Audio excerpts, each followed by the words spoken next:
आप daily walk के लिए जाते होंगे, बट आप कैसी वॉक करते हैं? नॉर्मल वॉक और ब्रिस्क वॉक दोनों डिफरेंट चीज़ें हैं। नॉर्मल वॉक के टाइम पे यानी टहलना, आपकी हार्ट रेट, आपकी सांस नॉर्मल रहती है, आपकी मांसपेशियाँ, कोर मसल्स एक्टिवेट नहीं होती हैं। इसका उल्टा ब्रिस्क वॉक के टाइम पे जब आप जल्दी-जल्दी चलते हैं, कितना जल्दी?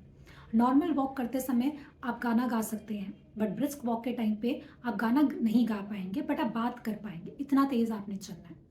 ब्रिस्क वॉक के टाइम पे आपकी हार्ट रेट बढ़ती है, आपकी सांस हल्की फूलती है और आपकी मांसपेशियाँ, आपकी कोर मसल्स एक्टिवेट होती हैं।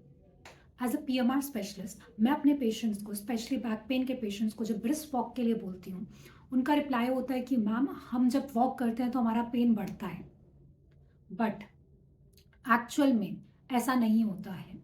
जब आप ब्रिस्क वॉक करते हैं तो आपकी स्पाइन पे लोड कम पड़ता है as compare to normal walking. Normal walk करते समय, टहलते वक़्त आपकी मांसपेशियाँ एक्टिवेट नहीं होती हैं और जो सारा का सारा लोड है, वो आपकी स्पाइन पे, आपके जॉइंट्स पे पड़ता है।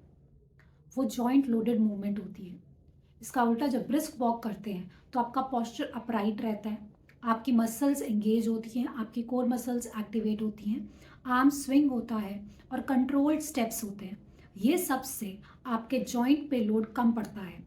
जो सारा लोड और शॉक है, वो मसल्स और बोन्स में डिस्ट्रीब्यूट होता है। तो खाली स्पाइन और जॉइंट्स पे लोड कम से कम रहता है। तो जब आप तेज़ मूव करते हैं, तो लोड कम पड़ता है और जब नॉर्मल वॉक टहलते हैं, तो लोड ज़्यादा पड़ता है।